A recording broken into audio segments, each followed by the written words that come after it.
رشتہ نبھانا ہر کسی کے بس کی بات نہیں۔ یاد رہے کبھی کبھی اپنا دل دکھانا پڑتا ہے کسی اور کی خوشی کے لیے۔ وفا کا سبق اس پھول سے سیکھو جو مسلنے والے کے ہاتھ میں بھی خوشبو بسا دیتا ہے۔ کوئی خوشی، کوئی رشتہ، کوئی جذبہ کبھی مشکل نہیں ہوتا، ان کے بھی پاؤں ہوتے ہیں۔ بس ہمارا سلوک اور رویہ دیکھ کر کبھی یہ بھاگ کر قریب آ جاتے ہیں اور کبھی آہستہ آہستہ دور چلے جاتے ہیں۔ کسی کی پہچان علم سے نہیں ہوتی بلکہ ادب سے ہوتی ہے، کیونکہ علم تو ابلیس کے پاس بھی بہت تھا لیکن ادب سے وہ محروم تھا۔ انسان میں ایک قیمتی چیز ہوتی ہے احساس، اگر یہ اس میں نہ ہو تو پتھر اور اس میں کوئی فرق نہیں ہے۔ اگر کسی کے دل میں جگہ بنانی ہو تو اسے اس کے پورے نام سے پکارو۔ غلطی ماننے اور گناہ چھوڑنے میں کبھی دیر مت کرو، کیونکہ سفر جتنا طویل ہوتا جائے گا واپسی اتنی ہی دشوار ہوگی۔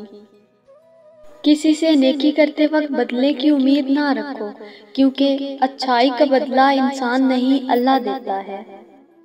تھوڑی سی تھکاوٹ پر نماز نہ چھوڑے انسان، ان سے کچھ سیکھ جنہوں نے جسم میں خنجر ہوتے ہوئے بھی آخری سجدہ نہ چھوڑا۔ سچے رشتوں کی خوبصورتی ایک دوسرے کی غلطیوں کو برداشت کرنے میں ہے، کیونکہ بنا خامی کا انسان تلاش کرو گے تو اکیلے رہ جاؤ گے۔ اپنا سر اونچا رکھو کہ تم کسی سے نہیں ڈرتے، لیکن اپنی نگاہیں نیچے رکھو تاکہ پتہ چلے تم ایک باعزت گھرانے سے تعلق رکھتے ہو۔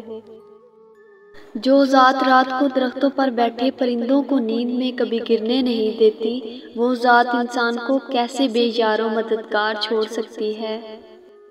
ماں باپ کے ساتھ تمہارا سلوک ایسی کہانی ہے جو لکھتے تم ہو لیکن تمہاری اولاد تمہیں پڑھ کر سناتی ہے۔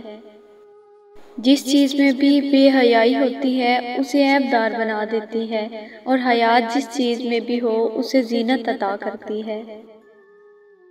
خود کو سب سے بہتر سمجھ لینا یہ ایک ایسی بیماری ہے جو انسان کو کسی قابل نہیں چھوڑتی۔ وضاحت کے چکر میں اپنا وقت برباد مت کرو، لوگ وہی سنتے ہیں جو وہ سننا چاہتے ہیں۔ منافقت منہ کی بدبو جیسی ہوتی ہے، اپنی کا پتہ نہیں چلتا دوسروں کی بری لگتی ہے۔ اللہ رب العزت ہمیں حسد، غیبت، ریاکاری، تکبر اور منافقت سے محفوظ فرمائے، آمین۔